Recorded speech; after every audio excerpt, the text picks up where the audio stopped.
Welcome back, dear listeners, to our quiet haven where the whispers of history come alive. Tonight we turn our gaze to an experience often romanticized in retrospect or simply overlooked in the grand narratives of progress: childhood. We imagine it as a time of innocence, play, and protection.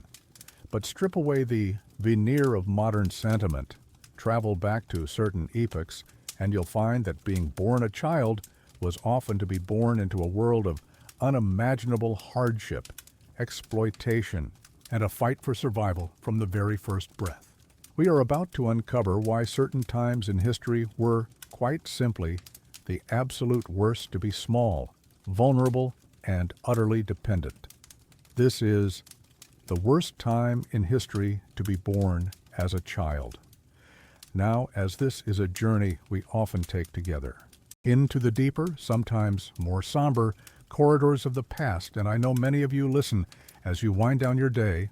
I invite you now to find your comfortable spot.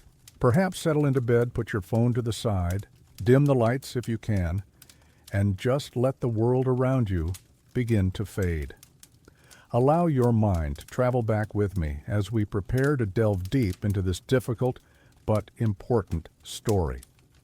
Let the sounds of your present recede as we open a door onto a past that demands to be remembered. Let's start.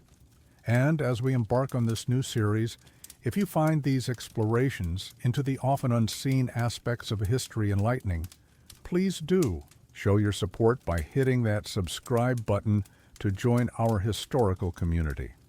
It truly helps us continue these voyages. I'm always incredibly curious to know where our global audience is joining us from, so please drop a comment below, letting us know what country you're watching from. Your worldwide presence is truly inspiring. And looking ahead to future nights, what other historical roles, civilizations, or unfortunate predicaments do you think deserve to be with us in next nights? I'm always on the lookout for new avenues of historical misery to explore, so please, share your ideas and suggestions in the comments below. I read every single one, right then. The air is thick, not with the scent of wood smoke from a peasant hearth, but with the acrid tang of coal smoke and the clang of relentless machinery. We find ourselves in Britain at the dawn and then the height of the Industrial Revolution. Imagine your arrival into this brave new world, not into a quiet village, concern, but into the teeming, squalid heart of a rapidly expanding industrial town, or perhaps a rural parish, being systematically emptied by the Enclosure Acts, your family forced towards the belching smokestacks in search of work. You are born into poverty, a tiny, gasping mouth in a family already struggling to keep body and soul together. Your mother, likely weakened by poor nutrition and previous frequent pregnancies, might have given birth to you on a pile of rags, in a single, overcrowded room shared by your entire family and perhaps a few lodgers besides. Your first battle, one you are entirely unaware of, but which rages around your fragile existence, is simply to survive infancy. In the densely packed, unsanitary slums of Manchester, Liverpool, or London, or even in the grim mining villages, infant and child mortality rates are catastrophically high. Diseases that are now minor or preventable, measles, scarlet fever, whooping cough, diphtheria, smallpox, sweep through these communities like wildfire, culling the weakest. Diarrheal diseases, born from contaminated water drawn from a communal pump perilously close to open sewers, or from spoiled, adulterated food, claim countless tiny lives. The air itself is a threat, thick with coal dust, factory fumes, and the stench of human and industrial waste. Your tiny lungs struggle. Many like you will not see their first birthday. Even more will perish before their fifth. Each sunrise you greet is a small, unacknowledged miracle. Your home, if you survive those perilous early years, is unlikely to be a haven of comfort or safety. Imagine a single, damp, unheated, or poorly heated by a meager coal fire that fills the room with more smoke than warmth, room in a back-to-back tenement, or a hastily constructed shack near a mine pit. There is no running water, no proper sanitation. Waste is thrown into the street or a communal midden heap, attracting rats and spreading disease. Overcrowding is the norm. Your entire family, parents, siblings, perhaps even grandparents or other relatives, crammed into a space barely large enough for one or two. Privacy is an unknown luxury. The noise is incessant. The cries of other hungry children, the drunken shouts from nearby hovels, the distant or not so distant roar and clatter of the factories that never seem to sleep.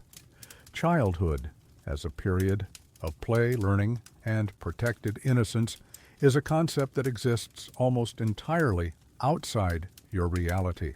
From the moment you can walk and follow simple instructions, you are expected to contribute to the family's desperate struggle for survival. There is no idleness for the children of the poor. At 4 or 5, you might be tasked with scavenging for scraps of coal or wood in the streets, minding even younger siblings while your mother toils at a piecework job at home or endures a grueling shift in a mill, or perhaps running errands through the dangerous, crowded alleyways. The very idea of play is a fleeting, opportunistic thing, a quick game with a homemade rag doll or a carved piece of wood in a filthy gutter, always under the shadow of impending work or the threat of a cuff from an overworked, stressed parent. Formal schooling? For you, that is an almost unimaginable privilege reserved for the children of the middle classes or the gentry. Your education will be in the harsh school of life, learning the skills necessary to enter the workforce as soon as your small hands are deemed capable. The world around you is one of stark, brutal contrasts. You see the fine carriages of the wealthy, the grand new buildings of commerce, the evidence of a nation growing rich on industry and empire. But your reality is the soot-stained brick, the overflowing cesspools, the gnawing hunger, and the constant wearying presence of sickness and death. The new age of machines, of progress, of unprecedented production is built upon a foundation of human misery, and you, a child born into its maw, are one of its smallest, most vulnerable, and most expendable cogs. The shadow of labor looms large over your tender years. Your parents, if they are lucky enough to have work, endure horrendously long hours for pitiful wages. They return home exhausted, often ill, their bodies broken by the relentless demands of the factory or the mine. And they know, with a heavy heart, that your turn will come all too soon. Your small stature, your nimble fingers will soon be assets, prized by factory owners seeking cheap, easily disciplined labor. The question is not if you will work, but when, and in which particular circle of this new industrial hell your childhood will be extinguished.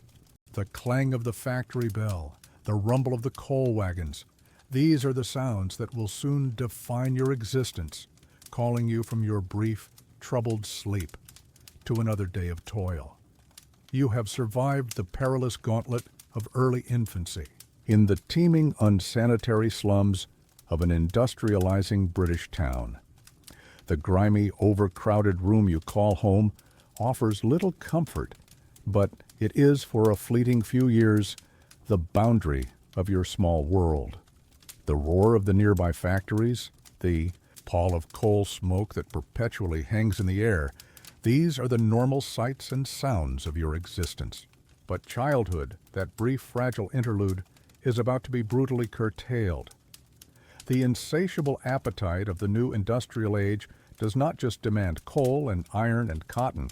It demands human labor, and it is chillingly indiscriminate about the age or size of the bodies it consumes. Your small hands, your nimble fingers, your supposed docility. These are now valuable commodities, and your family's desperate poverty means your childhood is about to be put up for sale.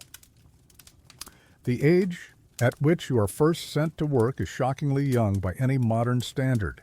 Perhaps you are 5, 6, or 7 years old, barely more than a toddler. There are no laws to protect you, no inspectors to raise an eyebrow.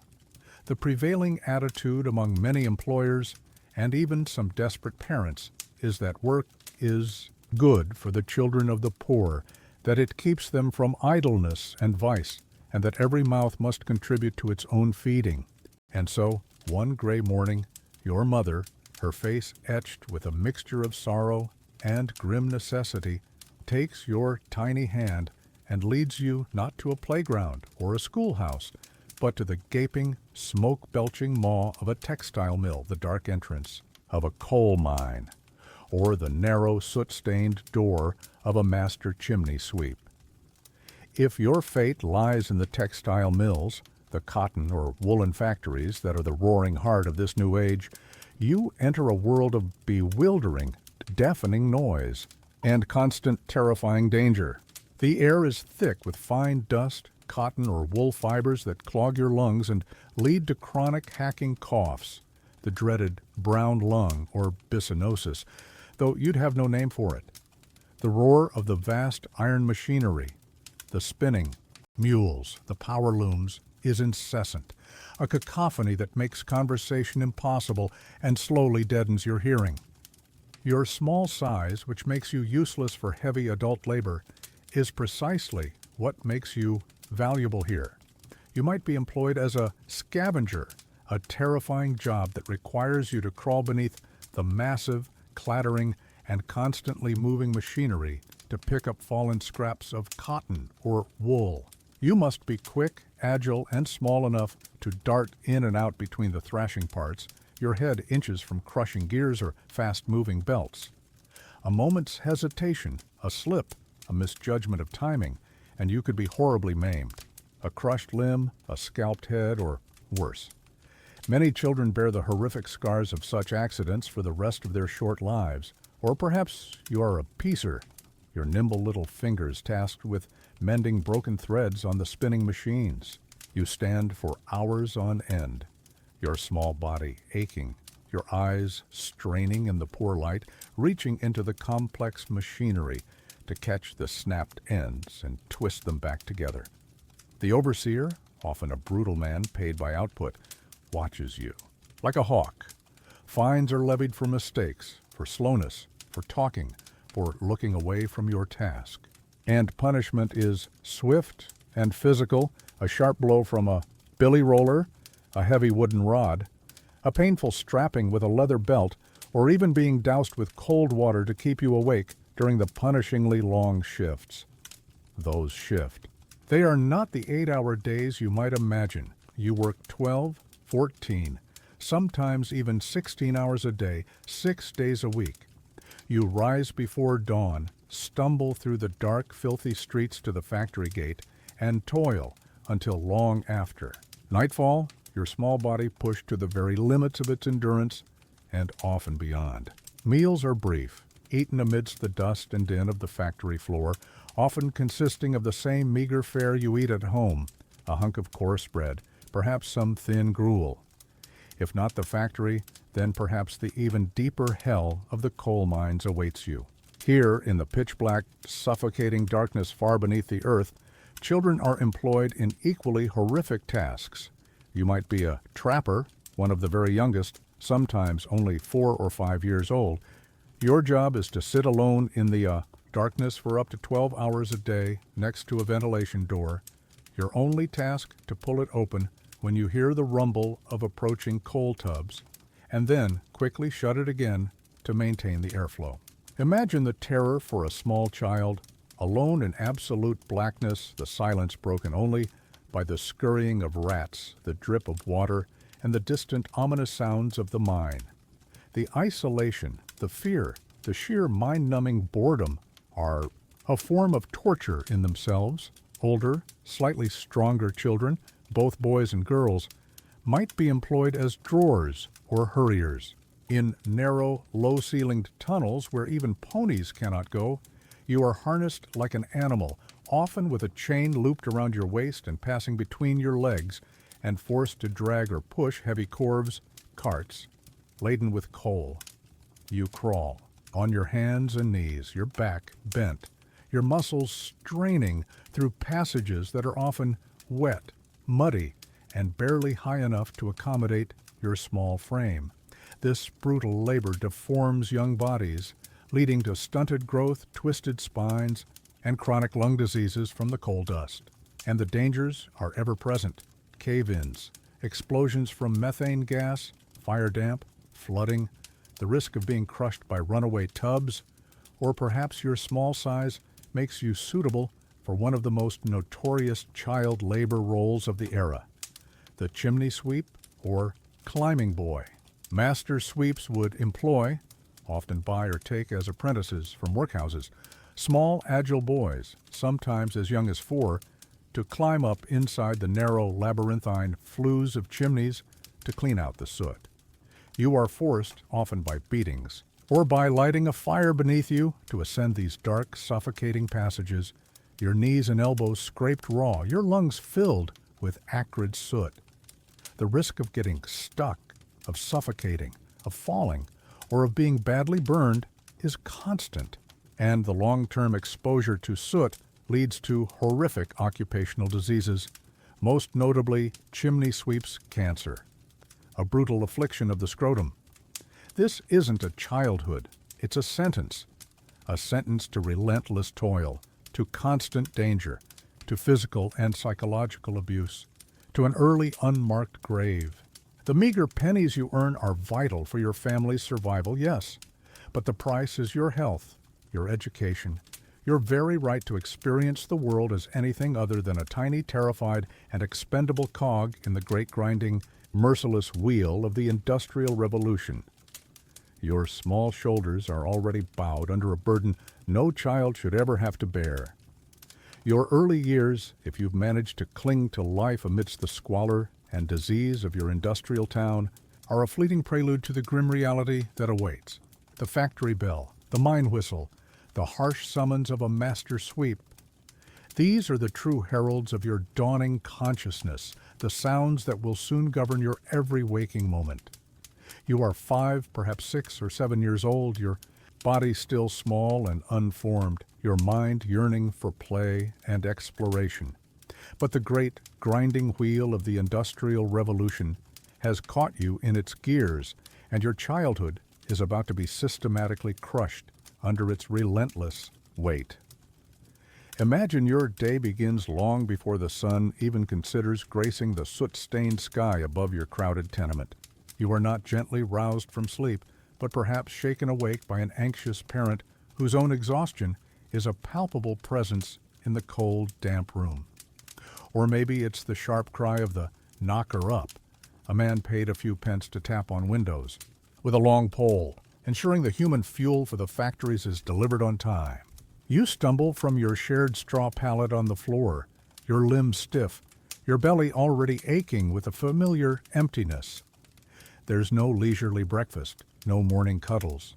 A crust of stale bread, perhaps dipped in some thin, watery gruel, if your family is lucky, is crammed into your mouth as you are bundled into your ragged, inadequate clothing. Then it's out into the pre-dawn darkness, your small hand perhaps clutching your mother's or an older sibling's as you navigate. The treacherous unlit streets. The air is thick with coal smoke, chemical fumes from nearby factories, and the stench of open drains and overflowing middens. You pick your way through ankle-deep mud, refuse, and the sleeping forms of other unfortunates who have no home at all. Your feet, likely bare or shod in ill-fitting broken wooden clogs, are numb with cold in winter or at risk of cuts and infections from the filth in summer. The journey to the factory or mine is a daily gauntlet of misery, undertaken in all weathers, your small body already weary before the day's labor has even begun. As you approach the looming edifice of the textile mill, its dark, satanic silhouette belching smoke against the pale dawn, the noise grows from a distant rumble to a deafening, all-encompassing roar. This is the sound of your prison, the sound of your stolen childhood. You hurry through the factory gates, terrified of being late, for lateness means fines docked from your pitiful wages, or worse, a painful strapping from the overseer. If you are a scavenger in a cotton mill, Your workday is spent in constant, terrifying proximity to the massive, relentlessly moving machinery. You dart in and out beneath the looms and spinning mules, your small body the only one nimble enough to retrieve the fallen scraps of cotton. The air is a choking fog of cotton dust, which you breathe in with every gasp, planting the seeds of future lung disease. The noise is so loud you cannot hear yourself think, let alone hear a warning shout if something goes wrong. You learn to move by instinct, by fear, your eyes constantly scanning for the deadly rhythm of the machines. A moment of distraction, a tired stumble, could mean a crushed hand, a torn scalp, a life irrevocably altered or extinguished. If you are a piecer, you stand for 12, 14, even 16 hours, your small back aching, your legs trembling with fatigue, your young eyes straining in the dim, flickering gaslight or meager daylight to mend the constantly snapping threads on the spinning frames. You must be quick, your fingers nimble, your attention unwavering. The overseer patrols his leather strap or wooden stick never far from his hand, ready to lash out at any child who flags, who makes a mistake, who dares to whisper to a neighbor. The heat and humidity, especially in the cotton mills, are often stifling, the air thick and greasy, or perhaps your hell is the coal mine. As a trapper, you sit alone in the absolute terrifying blackness of a narrow tunnel, your only company, the scurrying of rats and the constant drip of water. For 12 hours, your small hand is on the string that opens the ventilation door when you hear the rumble of approaching coal tubs. Then you pull it shut again. The isolation is profound, the darkness a breeding ground for unimaginable fears. You might try to sing to yourself, to whisper stories, anything to ward off the crushing loneliness and the terror of the unseen. If you are a hurrier or drawer, you are harnessed like a beast of burden, a chain around your waist, pulling or pushing. Heavy sledges or carts of coal through passages so low you must crawl on all fours. The strain on your young, developing body is immense. Your spine twists. Your muscles scream. Your skin is scraped raw against the rough rock. The air is thick, with coal dust, each breath a painful rasp, your lungs slowly, inexorably blackening. Meal breaks, if they can be called that, are brief and bleak. Perhaps 30 minutes for breakfast, another 40 for dinner, eaten at your workstation amidst the dust, the grime, the deafening noise. Your food is what you brought from home, or what your parents could spare, a hunk of dry bread, perhaps a cold boiled potato, maybe a bit of hard cheese if the family was flush. There is no respite, no clean space, no moment of peace. You gulp it down quickly, your eyes still on your machine or your task, lest you fall behind and incur the overseer's wrath. Accidents are an accepted part of this brutal landscape. Children are maimed with horrifying regularity. Fingers are crushed in gears, limbs caught in belts, scalps torn by unguarded machinery. In the mines, rock falls, gas explosions, and crushing injuries from tubs are common. There is no formal medical care, no compensation. If you are injured, you are lucky. If you are simply sent home, a burden on your already struggling family.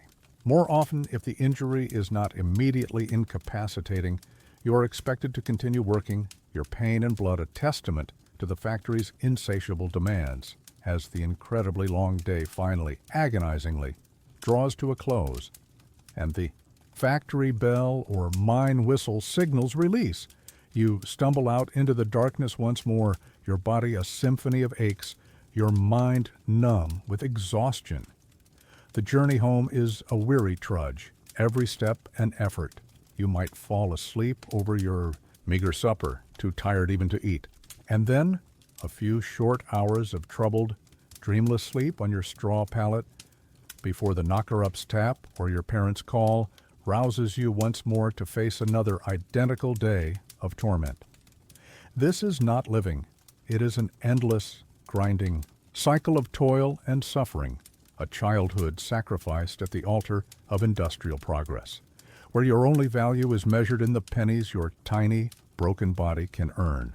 Your day, a brutal marathon of toil from before dawn till long after dusk, finally ends. You stumble back to your squalid dwelling, your tiny body aching with a weariness that seems to penetrate your very bones, your lungs raw with cotton dust or coal grit. You swallow a few mouthfuls of meager, tasteless food and collapse onto your straw pallet, only for the cycle to begin anew in a few short, troubled hours. This is your life, day in, day out, week after relentless week. But what of childhood itself? What of the laughter, the games, the learning, the gentle nurturing that we now consider the birthright of every child? In your world, these are phantoms, luxuries as unattainable as the fine silks worn by the factory owner's wife. Play, that essential work of childhood, is a forgotten language. When would you play? In the sliver of darkness before you are shaken. Awake? In the brief, hurried moments you gulp down your food, often still amidst the grime and clamor of your workplace, or in the exhausted stupor that claims you after a 14-hour shift. There is no energy left for it, no spirit. The streets outside your tenement, your only potential playground, are dangerous, filled with filth, drunken brawlers, and other desperate souls. Any youthful exuberance, any natural inclination to run and shout and explore, is quickly and often brutally suppressed. It is seen as idleness, a waste of precious energy that could be used for labor, or worse, a sign of insubordination that invites the overseer's strap or your master's fist. Your toys, if you possess any at all, are likely a smooth stone, a carved piece of wood, or a rag twisted into the shape of a doll, clutched in sleep perhaps, a silent testament to a childhood that never truly gets to breathe. Education, the other key that might unlock a different future, is a securely barred door. There are no parish schools for you, no kindly teachers to guide your hand as you learn your letters. Reading and writing are skills as remote and mysterious as the stars in the night sky, skills that your masters actively discourage, fearing that an educated workforce might become a rebellious one. Your learning is confined to the brutal, practical lessons of the factory floor, the mine tunnel, or the soot-choked chimney, how to avoid the thrashing machinery, how to obey instantly, how to endure pain without crying out, how to perform your repetitive, mind-numbing task with enough speed and precision to avoid punishment. This is the sum total of your schooling, an education in suffering and subservience. Your mind, like your body, is being shaped, or rather misshapen, by the relentless demands of the industrial machine, and your body, still so young, so unformed, bears the terrible visible price of these stolen years. You are likely small for your age, your growth stunted by chronic malnutrition and the sheer physical toll of premature, excessive labor. The meager, adulterated food you consume provides barely enough calories to keep you alive, let alone to fuel the healthy development of bones and muscles. Your limbs might be thin, your chest narrow, your posture already beginning to bow under the weight of your burdens. Specific deformities become the cruel signature of your trade. If you are a piecer in a textile mill, constantly leaning over the machinery, your spine might curve, your shoulders become rounded. If you are a hurrier in a coal mine, crawling on all fours for hours, dragging heavy tubs, your knees and elbows become permanently swollen and misshapen, your back bowed, your pelvis perhaps deformed, leading to a lifetime of pain, and, for girls, potentially fatal difficulties in childbirth later in life. The constant inhalation of cotton dust, coal dust, or soot leads to chronic coughs, wheezing, and eventually debilitating lung diseases like byssinosis, brown lung, or pneumoconiosis, black lung, often condemning you to an early, gasping death. Your eyesight, strained by working in poorly lit factories or the pitch darkness of the mines, might begin to fail prematurely. You become old before your time. By your early teens, if you survive that long, your body might resemble that of a weary, broken old man or woman. The youthful vitality, the spark of energy that should define your age, has been ground out of you. You move with a slowness born of chronic pain and exhaustion. Your face, pale and grimy, is etched with lines of worry and suffering. There is no bloom of youth, only the gray pallor of a life consumed too quickly by the demands of industry. Perhaps one of an even more wretched cohort are the parish apprentices. If you are an orphan, or if your family is so utterly destitute that they have thrown themselves upon the mercy of the parish workhouse, you might find yourself legally bound over to a factory owner, often in a distant town, where you have no kin, no friends, no one to speak for you. These children, carted off in wagons like so much livestock, are effectively enslaved, their lives entirely at the mercy of mill owners, who often see them as nothing more than a cheap, disposable source of labor. You work the longest hours, endure the harshest conditions, and receive the most brutal punishments, for there is no parent to even nominally protest your treatment, no home to return to, however squalid. You are trapped, a forgotten cog, until your small body finally gives out. The emotional landscape of your childhood is equally barren. Where is the comfort, the nurturing, the sense expression of secure attachment and familial embrace, a term I'm coining for narrative purposes to encompass the breadth that a child needs to thrive? Your parents, if they are alive, and with you, are likely as exhausted, as desperate, as brutalized by the system as you are. They may love you fiercely, but their capacity to offer comfort is diminished by their own suffering and the constant, grinding pressure to provide. They might be the ones who wake you with a harsh word, who discipline you sharply for any perceived laziness that could cost the family precious pennies. The overseer is your primary authority figure, his rule one of fear and pain. Kindness is a rare, almost forgotten currency. You learn to expect hardship, to anticipate cruelty, to trust no one implicitly.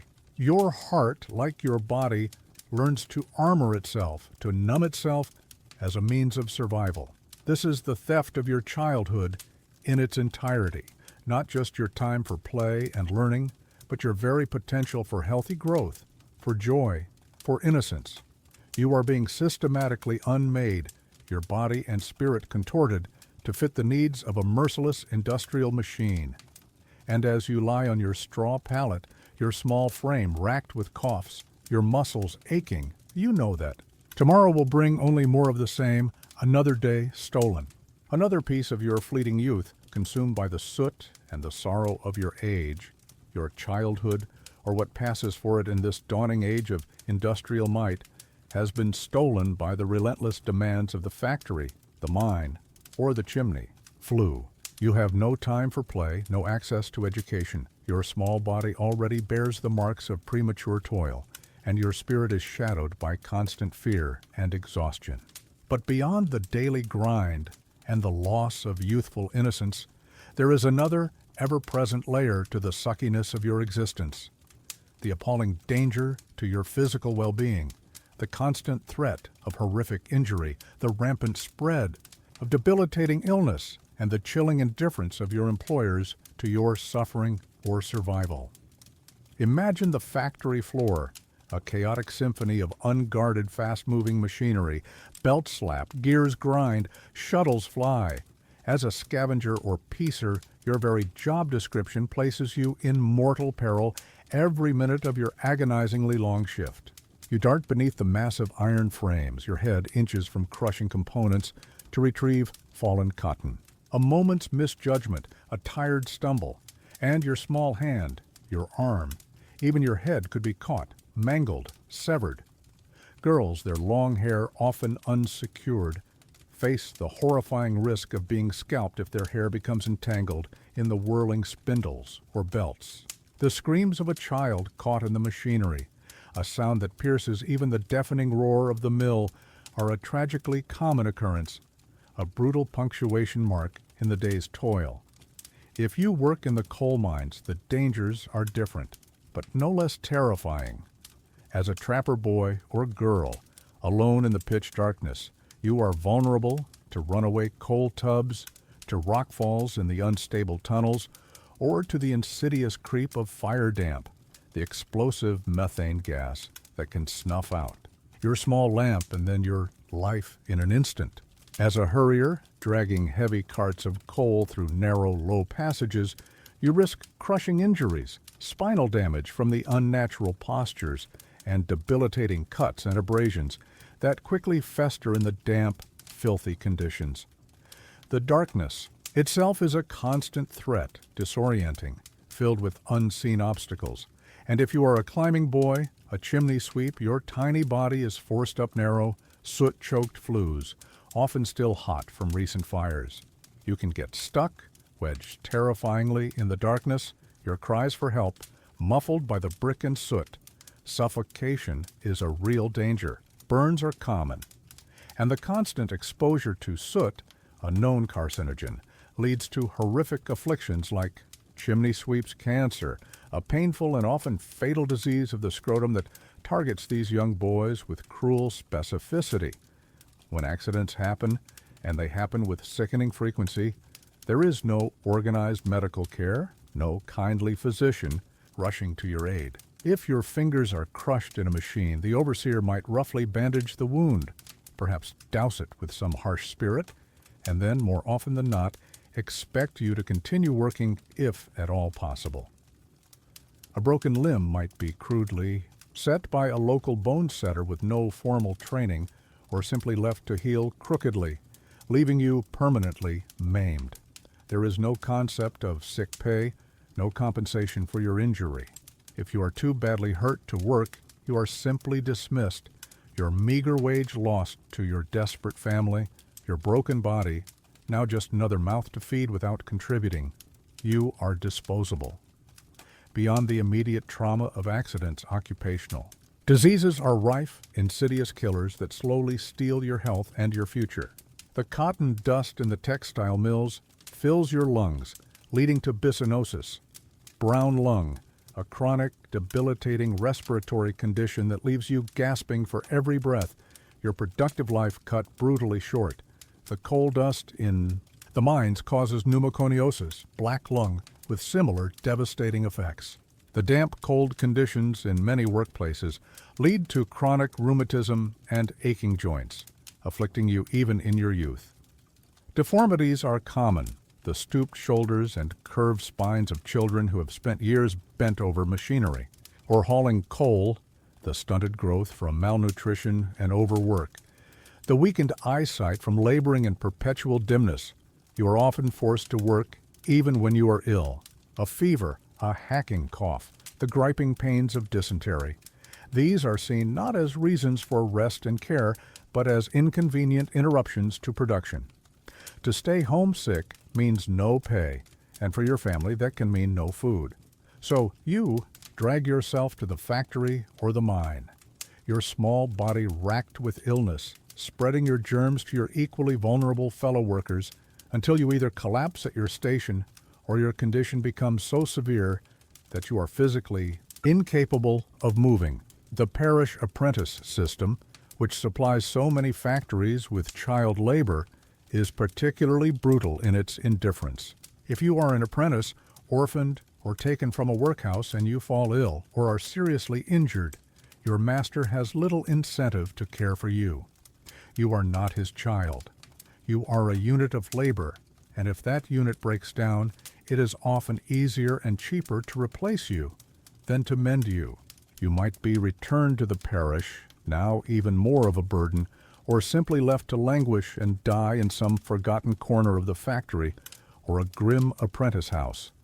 The psychological impact of living and working in such an environment, of witnessing firsthand the maiming and death of your peers, is incalculable. Fear becomes your constant companion. You learn to navigate the dangerous machinery with a preternatural alertness, but exhaustion is a relentless enemy, dulling your senses, slowing your reactions. The screams of injured children, the sight of blood on the factory floor, the hushed whispers about the latest fatality in the mine. These become normalized horrors, a part of the brutal tapestry of your everyday existence. There is no safety net, no outcry from society at large, at least not in these early rapacious years of industrialization. Child labor is seen as an economic necessity, child suffering an unfortunate but unavoidable byproduct. Your small, broken body is just another cost of doing business, another insignificant life consumed by the great smoking altar of progress. And as you watch another child carried away, maimed or lifeless, you cannot help but wonder when your own turn will come, when your own small light will be snuffed out by the careless, crushing indifference of the world you were born into. Your small body, already broken by premature toil and contorted by the unnatural demands of the factory or mine, is further ravaged by the constant threat of horrific injury and the insidious creep of occupational disease. You witness the maiming and death of your fellow child laborers with a frequency that numbs the soul, knowing that your own existence is equally expendable in the eyes of your masters. But what fuels this relentless, body-destroying labor? What sustenance is provided to these tiny cogs in the great grinding wheel of industry? Prepare to have your stomach turn, for the diet of an industrial child laborer was often as grim, as insufficient, and as actively harmful as the work itself. Imagine the gnawing, hollow ache of perpetual hunger that is your constant companion. You wake before dawn, your belly already empty from the meager supper of the night before, if there even was a supper beyond a crust of bread. There is no comforting aroma of porridge simmering on the hearth, no promise of a nourishing breakfast to start your brutal day. If you are lucky, your mother might press a small, hard piece of oatcake into your hand, or a chunk of stale bread, perhaps slightly softened with a sip of watery, often soured milk, if your family can afford such a luxury at all. More often, you go to work with nothing but the bitter taste of last night's hunger in your mouth. The journey to the factory or mine is made on an empty stomach, and once you arrive, the prospect of a proper meal is a distant, almost unimaginable dream. Your meal breaks, if they are granted at all, are laughably short, perhaps 30 minutes in the middle of a 12 or 14-hour shift, sometimes less. There is no clean canteen, no quiet space to eat. You consume your pathetic rations amidst the deafening roar of machinery, the choking dust of the factory floor, or in the damp, rat-infested darkness of a mine tunnel. Your hands, grimy with coal dust, oil, or cotton fibers, convey the food to your mouth. Hygiene is a concept that simply doesn't exist in this context, and what is this food that you gulp down so hastily under the impatient eye of the overseer? It is almost invariably what you or your family manage to bring from home. If your parents are also toiling in the factories, their own wages pitifully small, there is little to spare. Your midday meal might be another piece of dry bread, perhaps with a tiny scraping of rancid butter or cheap treacle, if it's a truly exceptional day. A cold boiled potato carried from home might be your only hot-ish meal. Sometimes, especially, for parish apprentices who have no family to provide for them, the factory owner might supply some food, often the cheapest, most unpalatable gruel imaginable, a thin, watery slop of oats or barley, occasionally bulked out with less identifiable and often less edible ingredients. The quality of what little food you do get is often appalling. This is an age of widespread food adulteration, a practice that hits the poorest hardest. Your bread, if bought from a cheap baker, might be whitened with alum, which cause severe digestive issues, or bulked out with chalk, plaster of Paris, or even sawdust, making it heavy, indigestible, and virtually devoid of nutrition. The tea your mother might brew, if she can afford the leaves, could be mixed with iron filings or sheep's dung to add color and weight. The milk, if you ever see it, is often watered down, sometimes thickened with chalk or calves' brains to give it a false richness.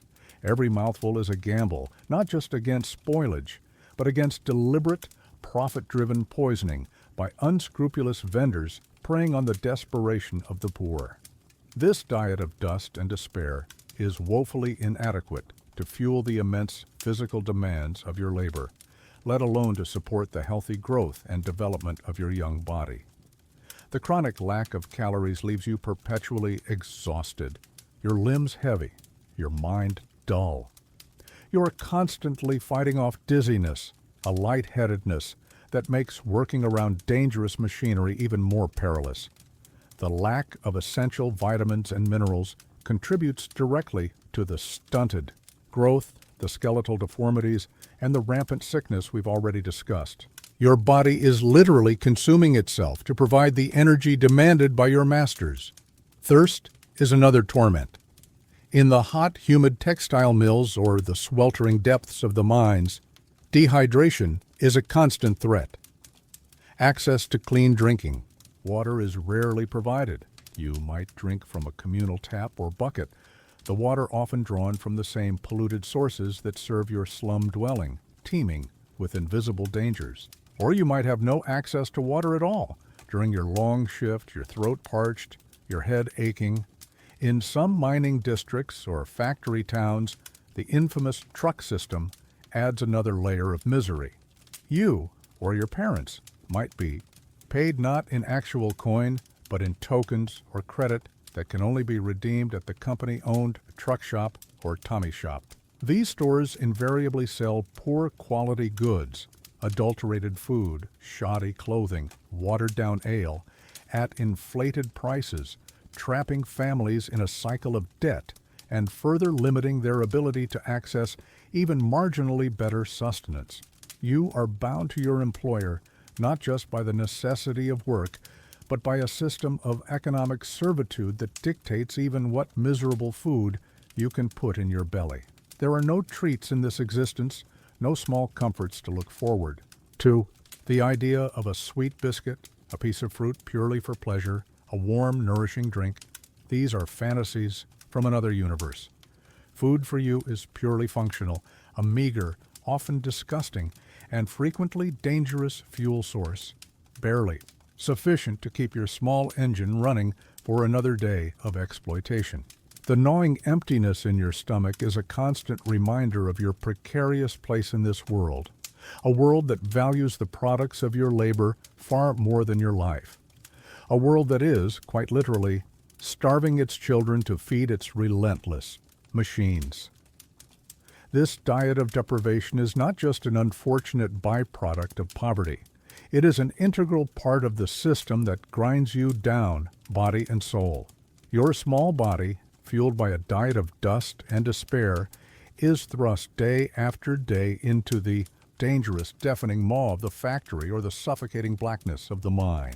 You are sick, you are injured, your childhood has been systematically stolen.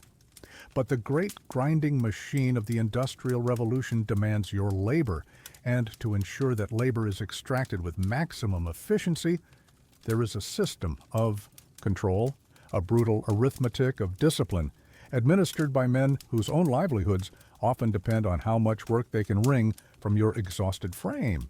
These are the overseers, the foremen, the strappers, the human face of the cruelty that defines your existence. Imagine the overseer, a figure who looms large in your terrified imagination and your daily reality. He might be a desperate man, himself driven by the need to please the factory owner and secure his own precarious position. Or he might be a petty tyrant, a sadist who relishes the power he wields over the most vulnerable members of the workforce, you and your fellow child laborers. His eyes are everywhere, constantly scanning for any sign of idleness, any mistake, any whisper of defiance. He is the king of this noisy, dusty, dangerous domain, and his law is enforced with swift, unhesitating, and often savage punishment. The tools of his trade are simple, but terrifyingly effective. The most common is the strap or the cane, a length of leather or a supple rod that he wields with practiced ease.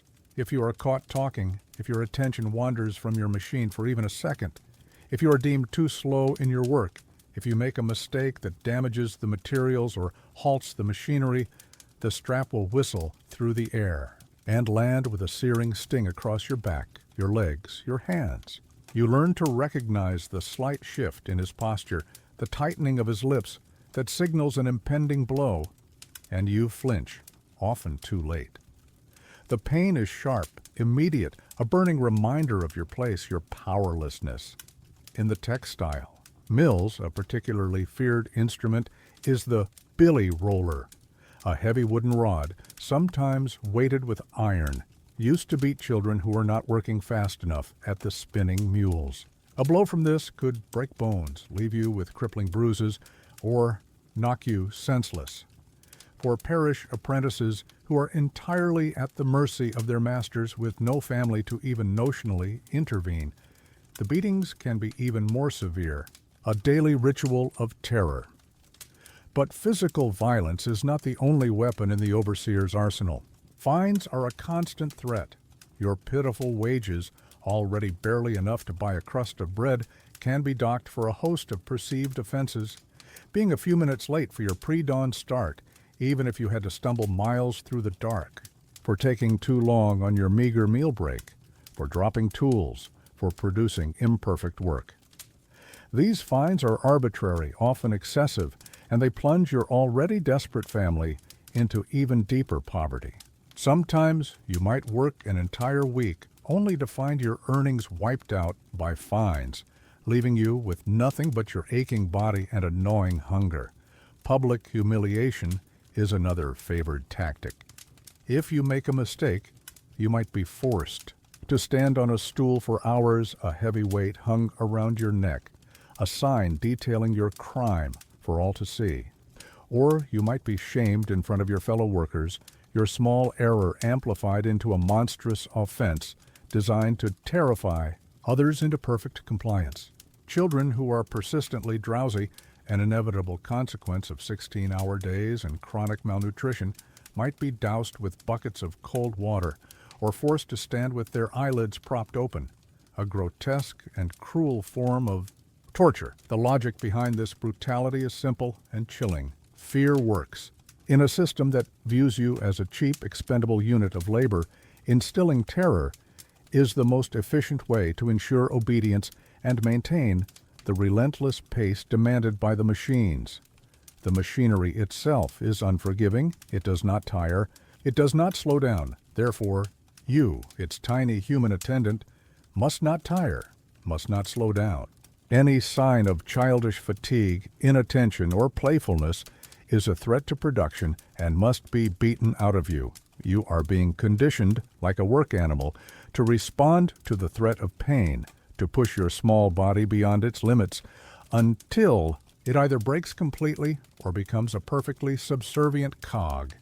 You and the other children are often specific targets for this abuse.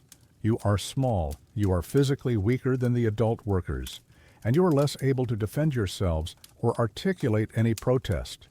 Your mistakes, born of exhaustion or inexperience, might be more frequent, providing ample pretext for punishment. The overseer knows that if he can break the spirit of the children, he can maintain control over the entire workforce. The normalization of this violence is perhaps one of an even deeper layer of the suckiness of your life. The beatings, the fines, the constant fear, these become the accepted backdrop of your working day. You see other children punished, you endure your own punishments, and a terrible soul-crushing resignation can set in. There is no one to appeal to. The factory owner, a distant, almost mythical figure, is concerned only with profit, and as long as the overseer delivers that profit, his methods are rarely questioned. Society at large, for the most part, either turns a blind eye or accepts child labor and its attendant cruelties as an unfortunate but necessary part of this new industrial age. Are there ever moments of kindness, of humanity from these taskmasters? Perhaps exceedingly rarely. An overseer might have a brief flicker of pity, a moment of weariness with his own brutal role. But such instances are so rare as to be almost legendary, whispered about in the slave quarters with a mixture of disbelief and desperate hope. The overwhelming reality is one of harshness, of calculated cruelty, of a system where your small body is merely an instrument to be driven, and driven hard, by men whose own survival often depends on their ability to extract the maximum possible. Labor from you, regardless of the cost to your childhood, your health, or your spirit. Under the overseer's unblinking eye, you learn the brutal arithmetic of industrial control, where your pain is just another entry in the ledger of production. You endure the iron rule of the overseer, your small body a canvas of bruises, your spirit shadowed by the constant threat of punishment. The factory, the mine, the narrow chimney flue. These are your desolate classrooms, your playgrounds of pain. But what of your family? What of the home, however humble, that you stumble back to after your exhausting shift? In an age that often idealized the family unit, the Industrial Revolution, with its insatiable hunger for cheap labor, warped and often shattered the very foundations of domestic life, turning the sacred bond between parent and child into another tragic casualty of progress and making your role as a child contributor a source of profound, often unspoken agony. Imagine the crushing weight of poverty that presses down upon your household like a physical force. Your parents, if they are both alive and able to find work, toil for pitiful wages that are barely enough to keep starvation at bay, let alone pay the rent for your squalid room or put decent clothes on your backs. There is no social safety net, no welfare state to catch you if you fall. Sickness, injury, or the simple misfortune of a factory closure can plunge your entire family into utter destitution in a matter of days. In this desperate calculus of survival, every member of the family, down to the smallest child deemed capable of earning even a few pence, becomes an essential economic unit. This is the agonizing bargain your parents are forced to make. Do they send you, their child, barely more than an infant, into the dangerous, health-destroying maw of the factory or mine? Or do they watch you and your siblings slowly starve, waste away from malnutrition, or be cast out onto the streets to beg or steal? It is a choice between horrors, a desperate gamble with your future, your health, your very life, made out of a primal need to simply keep the family from disintegrating entirely.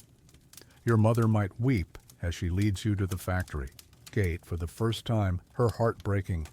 Your father might turn away, his face a mask of grim resignation. But the gnawing hunger in their bellies, and in yours, often leaves them with no other perceived option. Your meager earnings, a few shillings a week, if you are lucky, a pittance by any humane standard, become a vital component of the family income. You hand over your wages, often directly to your parents, who then use them to buy the stale bread, the adulterated tea, the scraps of rancid bacon that form your family's diet. You are a child, yet you bear the responsibilities of an adult, your small shoulders helping to carry the immense burden of your family's survival. This can distort the natural order of things. Sometimes the authority of the parent is subtly undermined when a child becomes a significant wage earner, or more tragically, some parents, brutalized by their own desperate circumstances and the harshness of the age, might become hardened, viewing their children primarily as sources of income, driving them to work with the same impatience as any factory overseer. The home, that supposed sanctuary, offers little respite. Your parents return from their own grueling shifts as exhausted and broken as you are. There's little time or energy for gentle nurturing, for bedtime stories, for patient instruction. The home is often just a crowded, noisy, squalid space to briefly collapse before the relentless cycle begins anew. Tempers are frayed by exhaustion, hunger, and the constant soul-crushing anxiety of poverty. A child's natural exuberance, a moment of playfulness, might be met not with indulgence, but with a sharp reprimand, or a cuff from an overwrought parent whose nerves are stretched to breaking point. Love is there, undoubtedly, a fierce, protective love. But it is a love often buried beneath layers of desperation and weariness, a love that struggles to find expression in a world that offers so little kindness. What of your siblings? If you have older brothers or sisters, they are likely enduring the same brutal labor as you, their childhood similarly stolen. You might offer each other a rough camaraderie, a shared understanding of your miserable lot. But competition for scarce resources, a slightly larger portion of food, a warmer spot by the feeble fire, can also breed resentment and conflict, even among those who should be your closest allies. Younger siblings, if they are too small to work, are often your responsibility to mind while your parents are away, adding another layer of care and anxiety to your already overburdened young life. And then there are the parish apprentices, the children of the workhouse, those without even the fragile protection of a destitute family. For you, if this is your fate, the concept of family is a distant, unknown dream. You are entirely at the mercy of your factory master, who has often paid the parish a fee to take you off their hands. There is no one to whom you can turn for comfort, no one to protest the brutality of your treatment, no loving hand to soothe your injuries or wipe away your tears. You are utterly alone, a nameless, faceless unit of labor, your only value in the strength of your small, expendable body. The workhouse, which was supposed to be a refuge for the poor, becomes, for many children, little more than a pipeline. Into the most brutal forms of industrial slavery, this commodification of your childhood, this transformation of you from a beloved child into an economic asset, is perhaps one of the most profound and heartbreaking ways in which your life sucks. The natural bonds of family, the instinctive desire of parents to protect and nurture their young, are twisted and broken by the relentless pressures of industrial poverty. You are loved, yes, but you're also a means to an end. Your small wages, a desperate necessity, your childhood sacrificed on the altar of your family's bare survival. And the guilt, the sorrow, the unspoken compromises that underpin this reality become another set of invisible chains binding your family together in a shared, unspoken tragedy. Your small body is a commodity, your childhood sacrificed on the altar of industrial profit, your family caught in a desperate bargain where your meager earnings are the price of their bare survival. You endure the brutal discipline of the overseer, the constant threat of injury and illness, the gnawing hunger, and the soul-crushing monotony of your labor. But where, in this new world of towering factories and unprecedented wealth, are the laws to protect you? Where is the societal conscience that should recoil in horror at the systematic abuse of its youngest and most vulnerable members? The chilling truth for much of this early industrial age is that your cry for help goes largely unheard, lost in the roar of machinery and the clamor for profit. Imagine a society in the grip of a revolutionary transformation, where old laws and customs are ill-equipped to deal with the new realities of factory production and urban squalor. The prevailing economic philosophy, often summed up by the term laissez-faire, champions the idea that government should interfere as little as possible in the workings of industry and commerce. Freedom of contract is the mantra, the notion that employers and employees, however unequal their bargaining power, should be free to agree on terms of labor without state intervention. This ideology, while perhaps intended to foster innovation and growth, creates a legal and moral vacuum where the exploitation of child labor can flourish, not just unchecked, but often actively justified. The men who own the factories, the mines, the mills, the new titans of industry are powerful figures. Their wealth buys them influence in parliament, in local government, in the shaping of public opinion. When confronted with the horrors of child labor, their arguments are often self-serving and chillingly pragmatic. They claim that without the cheap labor of children, their businesses cannot compete, that the nation's prosperity depends on it. They argue that work, even harsh work, is good for the children of the poor, that it instills discipline, teaches them a trade, however dangerous or mind-numbing, and keeps them from the supposed idleness and vice that would otherwise consume them.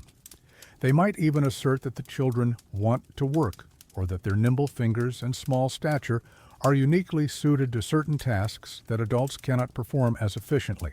These arguments, however specious, find a receptive audience in a society that often views poverty as a moral failing and the poor as a class apart, their children destined for a life of toil.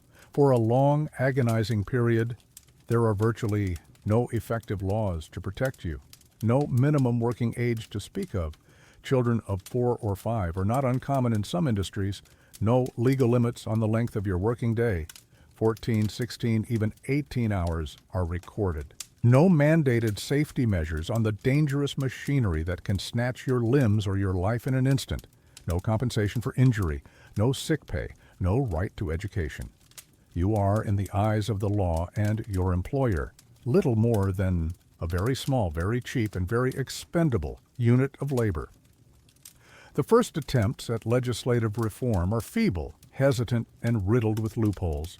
Early factory acts, when they finally begin to appear, often apply only to specific industries like cotton mills, or to a particular class of child worker like parish apprentices, those unfortunates bound over from workhouses.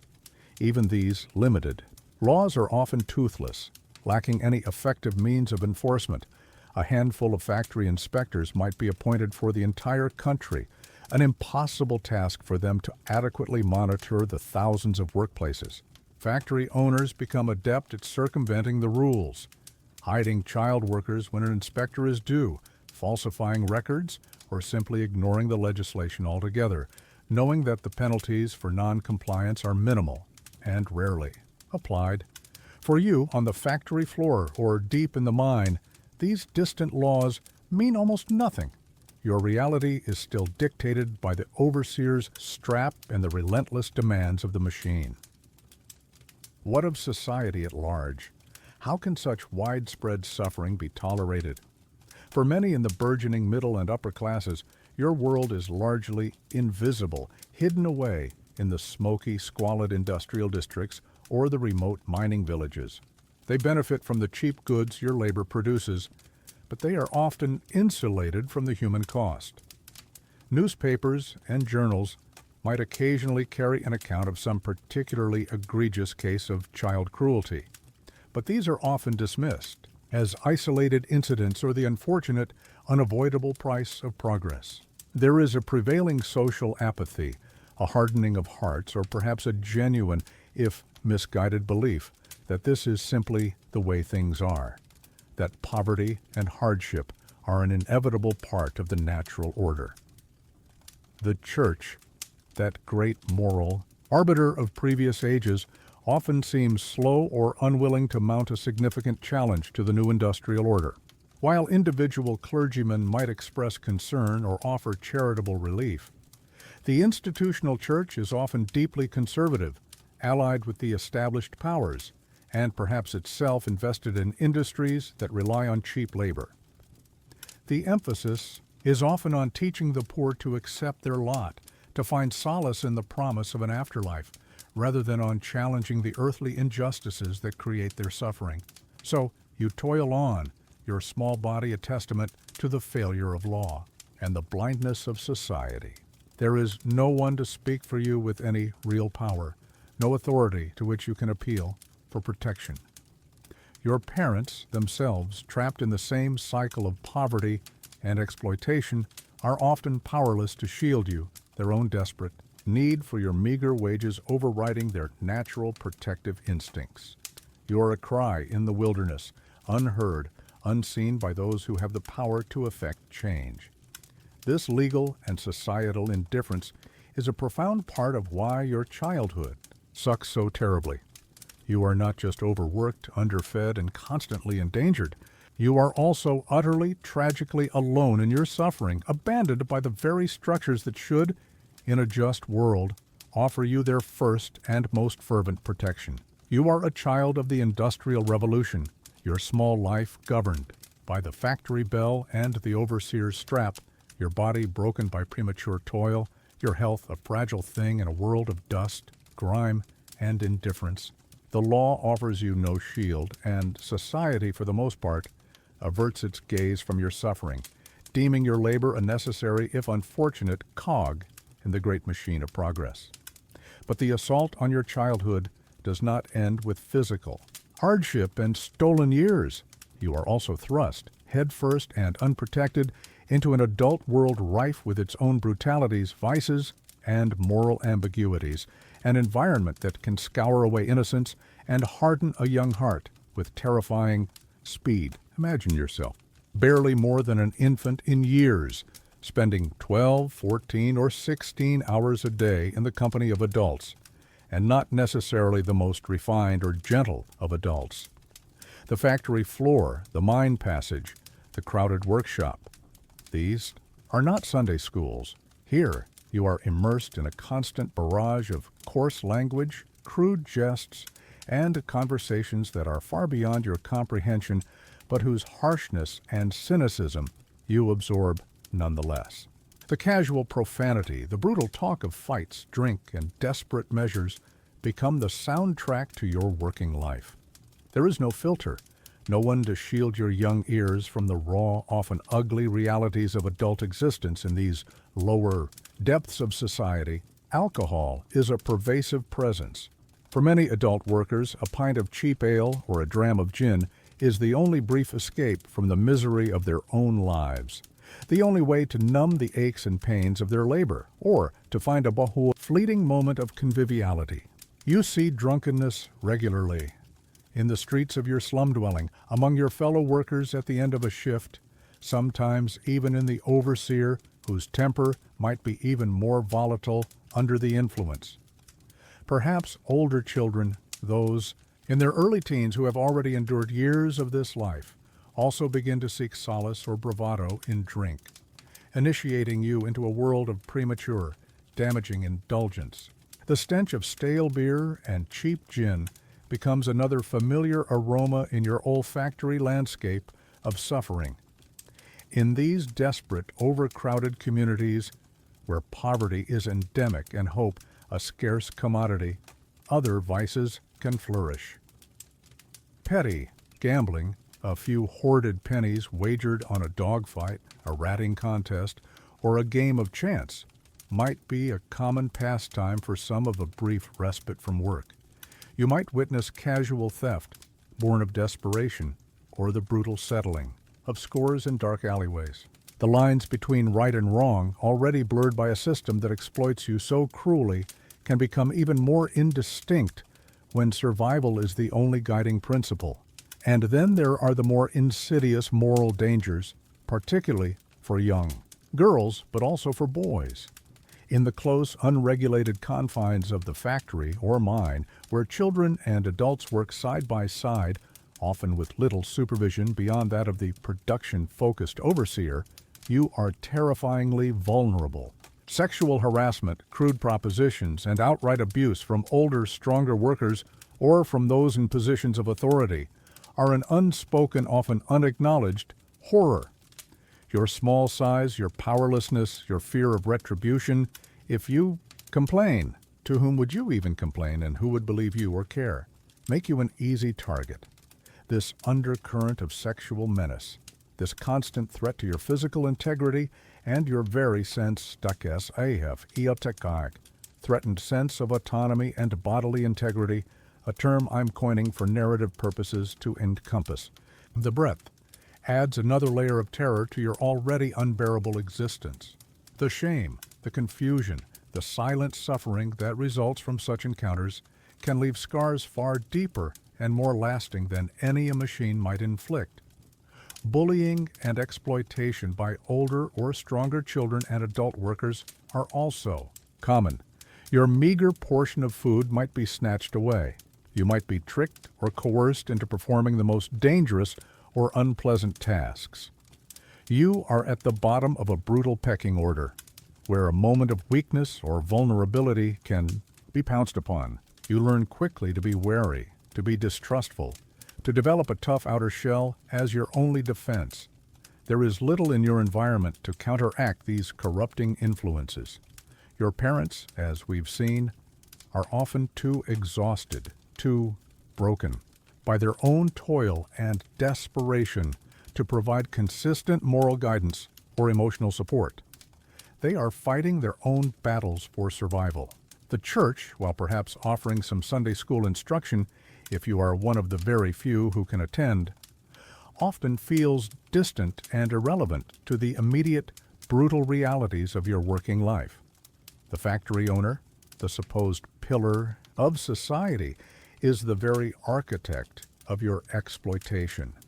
Who then teaches you about kindness, about compassion, about integrity, when your daily life is a lesson in cruelty, indifference, and the brute exercise of power?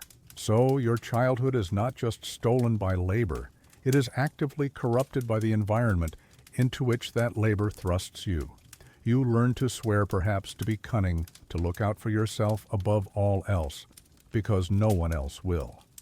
Beyond innocence, the trust, the natural gentleness of childhood are scoured away, replaced by a premature cynicism, a hardened heart, a weary knowledge of the world's ugliness. You might see the emerging Victorian ideal of the innocent, protected child depicted in books or prints available to the wealthier classes, and dimly perceive the vast, unbridgeable chasm between that idealized image and your own lived reality. That cherished notion of childhood innocence is a luxury your world cannot afford, a garden from which you have been violently, irrevocably expelled. You are being forged in a crucible of vice and brutality, and the child that entered the factory gates is being systematically unmade, reformed into something harder, something sadder, something that has seen too much too soon.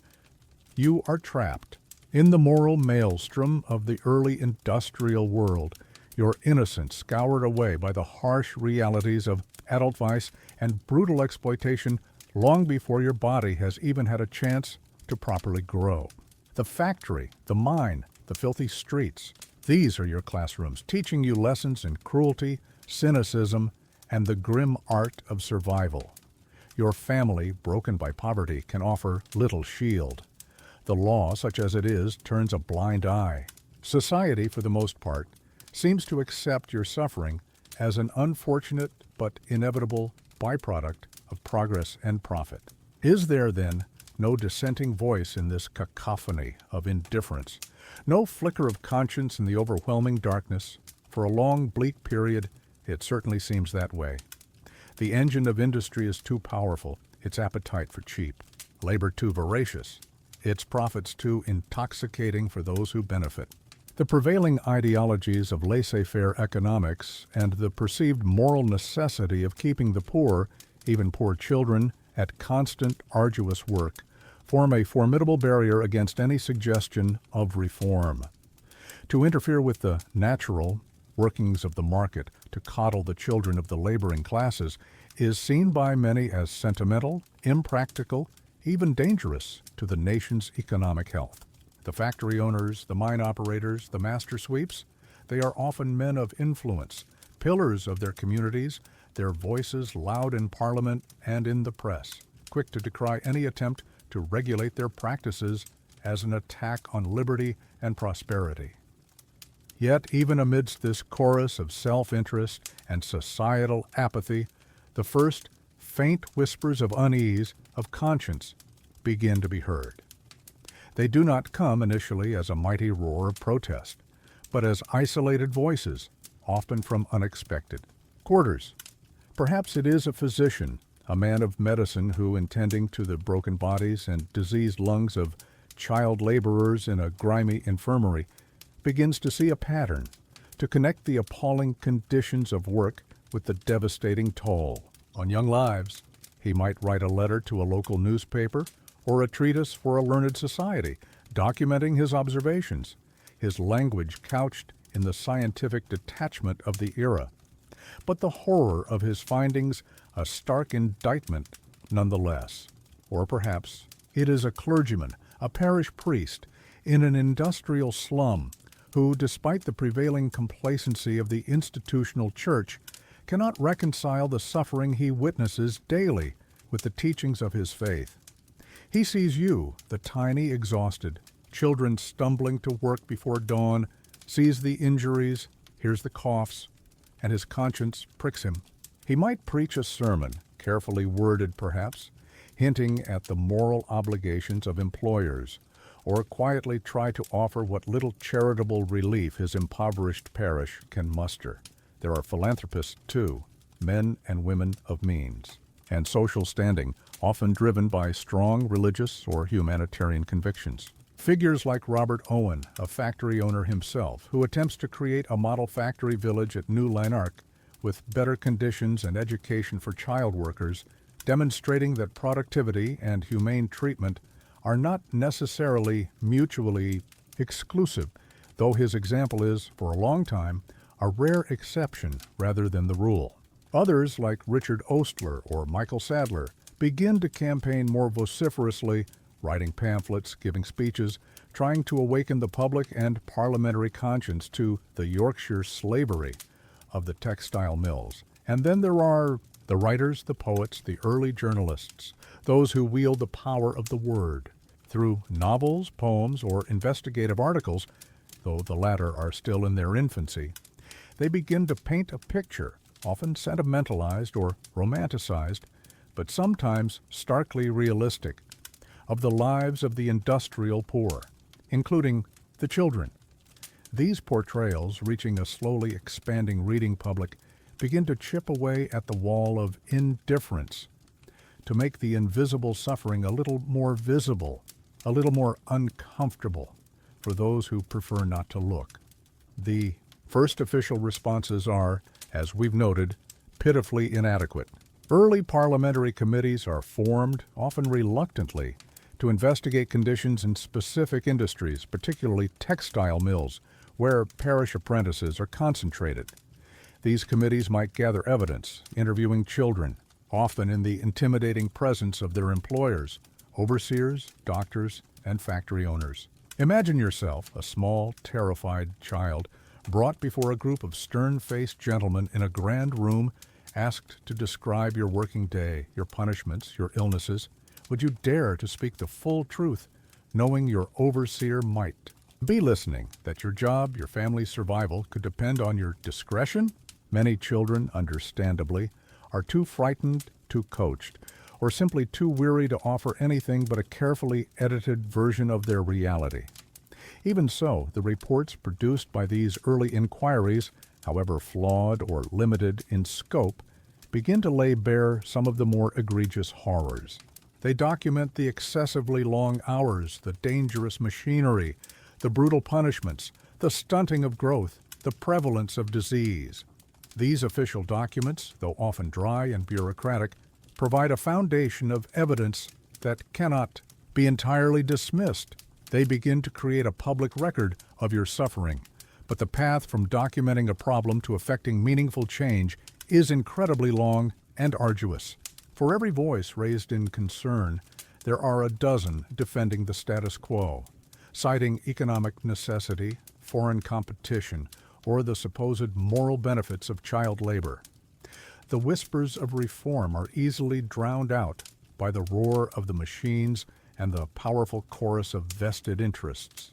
For you, the child toiling in the mill or the mine, these distant debates, these early reports, likely mean nothing in your daily life.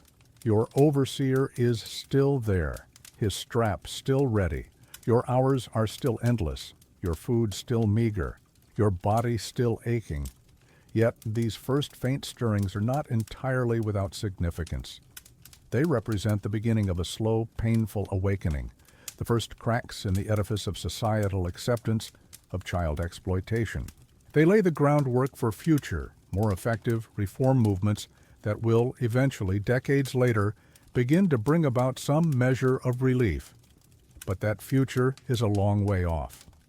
For now, you are still trapped, your individual cry largely unheard, your hope for rescue a distant, almost unimaginable prospect. The whispers of conscience are there, yes, but they are too few, too faint, to save you from the relentless, grinding present. You are a child caught in the relentless gears of the Industrial Revolution, your days a blur of deafening noise, choking, dust, and the ever-present fear of the overseer's strap. Society, for the most part, remains blind to your suffering, and the law offers no sanctuary. The whispers of conscience from a few concerned individuals are too faint, too distant, to penetrate the grim walls of your factory or the suffocating darkness of your mind. It is a world seemingly designed to crush your spirit, to extinguish every last flicker of childish joy and innocence. And yet, even in this abyss of hardship, the human spirit, especially the irrepressible spirit of a child, is a stubborn, resilient thing capable of finding or creating tiny, fleeting moments of light in the overwhelming darkness. Imagine first the concept of a day of rest, Sunday. For you, it is not a day of leisurely recuperation or playful abandon. Work in the factories and mines might cease, or at least be curtailed. But this freedom is often illusory. You might be expected to attend long, incomprehensible church services, crammed into a hard pew, your weary body aching for sleep, your mind struggling to grasp sermons about a benevolent God whose presence seems utterly absent from your daily life of toil and suffering.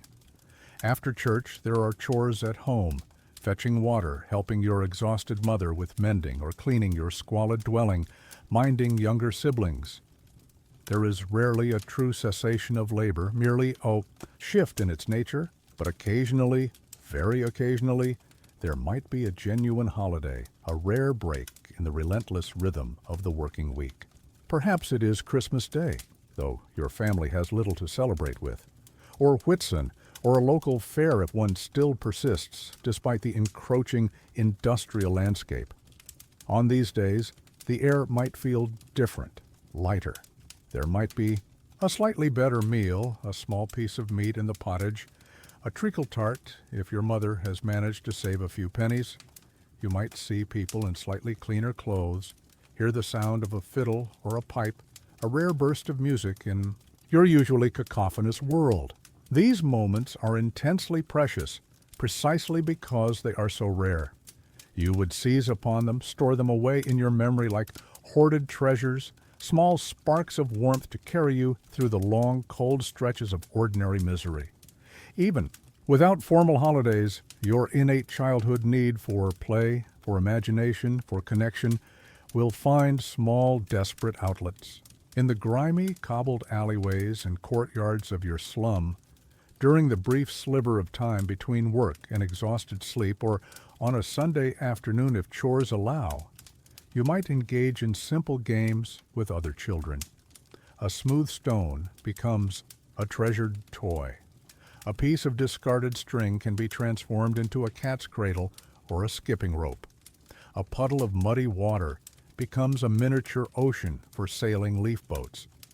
These are not the elaborate, toy-filled nurseries of wealthier children. Your playground is the gutter, your toys, the detritus of urban poverty. And even these fleeting moments of play are often fraught with danger, the risk of injury from rough tumbles, the threat of bullies, the ever-present filth and disease. Imagination becomes your most powerful and perhaps your only true escape. In the terrifying darkness of the mine, as a trapper boy or girl, you might populate the unseen corners with fantastical creatures, friendly or fearsome, to ward off the crushing loneliness. On the factory floor, amidst the deafening roar, you might create silent stories in your head, a private world where you are not a tiny, terrified cog, but a hero, a princess, someone with agency and hope. This inner world, invisible to your tormentors, is a fragile sanctuary you guard fiercely. Songs and rhymes, too, are a part of your hidden childhood, not the polite nursery rhymes of gentler upbringings, perhaps, but a rougher, more resilient, street poetry, skipping songs with complex rhythms, counting out rhymes, cheeky verses about the overseer or the factory owner, whispered well out of earshot, of course. These are passed from child to child, a shared, secret culture that asserts your presence, your creativity, your refusal to be entirely silenced by the noise of the machines. And within the brutal environment of the workplace itself, despite the constant threat of punishment, small bonds of solidarity might form between you and your fellow child laborers. A shared glance of understanding when the overseer is particularly cruel. A whispered warning if he approaches unexpectedly. A quickly offered piece of your own meager bread to a child who has even less. These are tiny acts of kindness, of mutual support, in a system designed to foster competition and fear. They are affirmations of your shared humanity, small defiances against the dehumanizing pressures of your daily toil. Sometimes this resilience might even take the form of subtle acts of resistance. Perhaps you learn to feign slowness with a task you particularly loathe, or accidentally make a small mistake that briefly halts a piece of machinery, granting everyone a momentary, unscheduled pause, though this is incredibly risky, and the consequences, if caught, can be severe. These are not organized rebellions, but tiny, almost invisible assertions of your will, your refusal to be entirely broken, entirely compliant. These fleeting joys, these hidden games, these small acts of solidarity and defiance, they are not enough to transform the fundamental suckiness of your existence. They cannot mend your broken body, restore your stolen education, or give you back your lost innocence. But they are vital. They are the evidence that even in the most oppressive, soul-crushing conditions, the spark of childhood, the human need for play, for connection, for meaning, for a sliver of autonomy, is incredibly difficult to extinguish entirely. These are the almost imperceptible whispers of your unconquerable spirit, a quiet rebellion of laughter and imagination in the very teeth of the relentless grinding despair of your world. And these whispers, however faint, are a testament to your enduring, tragic childhood.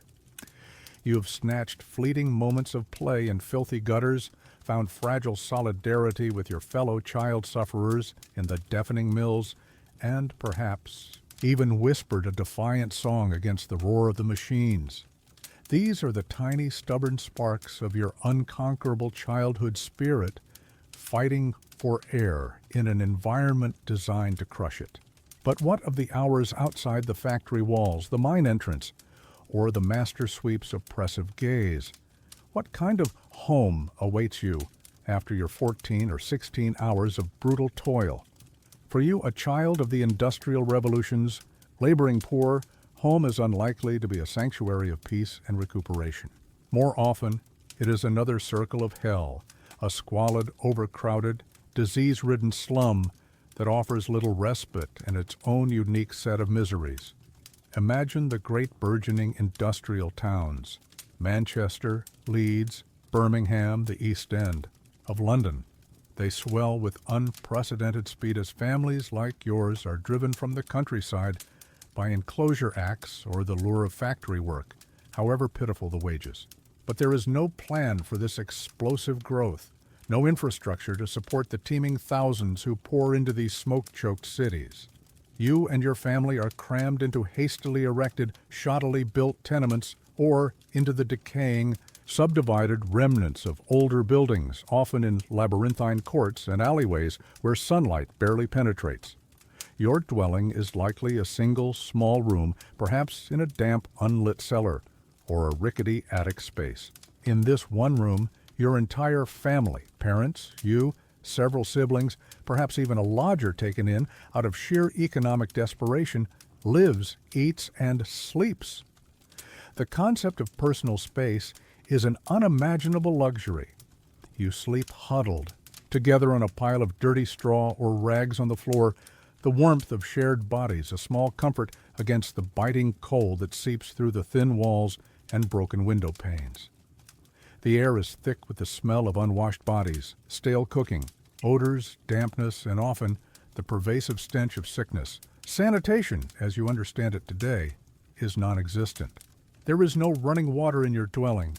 Water for drinking, cooking, and the rare cursory wash must be fetched, often by you or your siblings, from a communal pump or a standpipe in the street or courtyard. This water is frequently drawn from polluted sources, rivers that serve as open sewers for both human and industrial waste, or shallow wells easily contaminated by nearby cesspits. It is a primary vector for diseases like cholera and typhoid, which sweep through these crowded slums with terrifying regularity. And what of waste disposal? There are no sewers serving your hovel. Household refuse, food scraps, ashes, general filth, is often simply thrown into the street or the central courtyard, accumulating in stinking, fly-blown heaps. Human waste is disposed of in overflowing privies shared by dozens, sometimes hundreds of people, their contents often leaking into the surrounding soil and water sources. Or, in the worst areas, people simply use buckets, which are then emptied into the gutter or a nearby stream. The streets themselves are unpaved, unlit, and often ankle-deep in a vile mixture of mud, garbage, and excrement. This is the environment you walk through to get to work, the air you breathe, the ground upon which you might snatch a rare moment of play. The pollution from the factories that dominate your skyline adds another layer to this urban misery. The ceaseless belching of coal smoke from hundreds of chimneys creates a permanent, acrid smog that hangs over the city, blackening buildings, stinging your eyes, and filling your lungs with soot. Rivers run black or luridly colored with industrial effluent from dye works and chemical plants. The very air you breathe is a toxic soup, contributing to the chronic coughs, bronchitis, and other respiratory ailments that plague your community. Disease is your constant, unwelcome neighbor. In these overcrowded, unsanitary conditions, infectious diseases spread like wildfire. Tuberculosis, the white plague, thrives in the damp, ill-ventilated rooms. Smallpox, measles, scarlet fever, and diphtheria claim countless young lives. Typhus, carried by lice, which infest your ragged clothing and straw bedding, and cholera, spread by contaminated water, can decimate entire neighborhoods. When sickness strikes your family, there is little to be done. Medical care is far beyond your means. You are nursed, if at all, by your equally exhausted mother, with folk remedies or perhaps a cheap, ineffective patent medicine. The parish doctor, if one even exists and can be summoned, is often overwhelmed and has little to offer. Death in these slums is a frequent, almost casual occurrence. The streets and alleyways outside your door are not just filthy, they are often dangerous. Crime is rife. Drunken brawls are common, especially on Saturday nights, when what little wages have been earned are often squandered on cheap gin or ale. You learn from a very young age to navigate these streets with caution, to be wary of strangers, to avoid the darker, more menacing corners. This is your wider environment, a place that offers no beauty, no safety, no respite from the harshness of your life. Even within your own crowded room, peace is a rare commodity. The constant noise from neighboring dwellings, the cries of hungry or sick siblings, the arguments born of stress and desperation, the hacking coughs that echo through the night. There is no escape from the sounds of human misery. Your home is not a refuge from the factory. It is merely a different kind of cage, one where the filth, the disease, and the despair of industrial poverty follow you and cling to you, even in your exhausted sleep.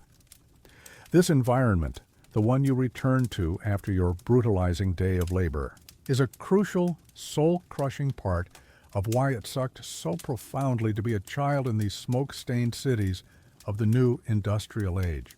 There was, quite simply, no clean, safe place for you to be.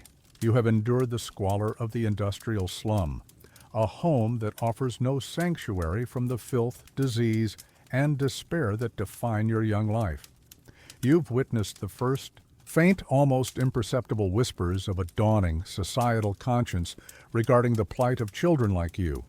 But these are distant murmurs, offering no immediate relief from your daily torment. The years, such as they are in your compressed, brutalized childhood, begin to accumulate. You are no longer a tiny child of 5 or 6, but perhaps now 10, 12, or even, if you are remarkably resilient, approaching your early teens. What does growing up mean in this world? Does it bring escape, or simply a transition to new forms of misery, your body and spirit already scarred by the inferno of your early years? For you, the child laborer of the Industrial Revolution, there is rarely a clear demarcation where childhood ends and adulthood begins. No gentle transition marked by education or increasing autonomy. Instead, you simply age out of certain child-specific tasks, only to be thrust into others, often equally or even more demanding, your slightly larger frame now deemed capable of heavier, though still pitifully paid work. The illusion that your suffering might lessen with age is quickly, cruelly dispelled. If you toiled in the textile mills as a scavenger or piecer, your growing size might eventually make you too large to dart beneath the machinery or nimble enough for the intricate thread mending. Does this mean freedom? Rarely. It more likely means you graduate to operating one of the simpler machines yourself. Or perhaps you are assigned to hauling heavy baskets of raw cotton or finished cloth. Tasks that require more brute strength but are still performed for punishingly long hours in the same deafening, dust-choked environment.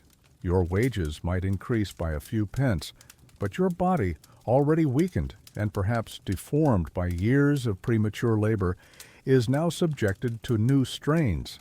If your childhood was spent in the terrifying darkness of the coal mines, growing older brings its own grim promotions. As a trapper boy, you might eventually be deemed too old or too large for the lonely task of minding ventilation doors. You then graduate to being a hurrier or drawer, if you weren't one already, hauling those heavy tubs of coal, your growing muscles now more capable of the strain, but your spine and joints still subject to the same deforming pressures. If you are a boy and survive into your later teens, you might finally be allowed to work at the coalface itself, wielding a pick in the cramped, dangerous seams, the work of an adult miner, but undertaken with a body already compromised by years of insufficient food, bad air, and childhood toil. The risk of black lung simply becomes more certain, your lifespan already significantly curtailed. For the chimney sweep, the climbing boy, growing larger is a direct threat to your livelihood, such as it is. Your master depends on your small size to navigate the narrow, soot-filled flues. As you begin to broaden, to grow taller, you become less efficient, more prone to getting stuck. This doesn't mean release. It often means more brutal beatings from a frustrated master trying to force your changing body into impossible spaces. Eventually, if you are not killed or permanently maimed by your trade, you will become too big to climb. Your master might then keep you on as an assistant to carry the brushes and bags, to shout up the chimneys at the younger, smaller boys he has now acquired. Or, just as likely, he will simply cast you out, your specialized horrific skill now useless, leaving you to fend for yourself on the streets, your lungs already ravaged, your body covered in sores and embedded with soot. The physical toll of your stolen childhood is now starkly evident as you approach what should be your prime. Your growth is likely stunted. Your spine might be curved, your limbs misshapen from years of unnatural postures and repetitive strains. You carry a persistent cough, a legacy of the dust and fumes you've inhaled since you were barely old. You have grown up, if such a term can even apply to a youth, stolen by the relentless machinery of the Industrial Revolution.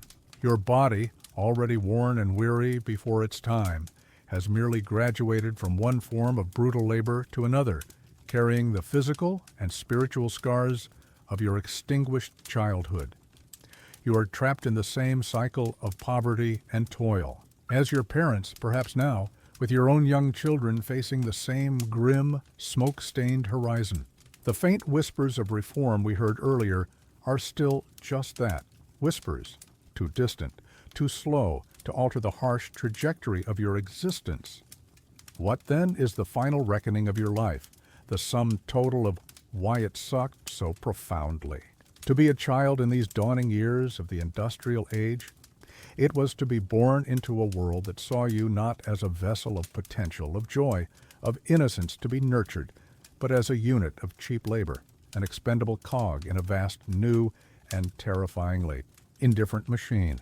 It was to have your childhood systematically dismantled, your playtime replaced with punishing work, your education non-existent, your health sacrificed for the profit of others.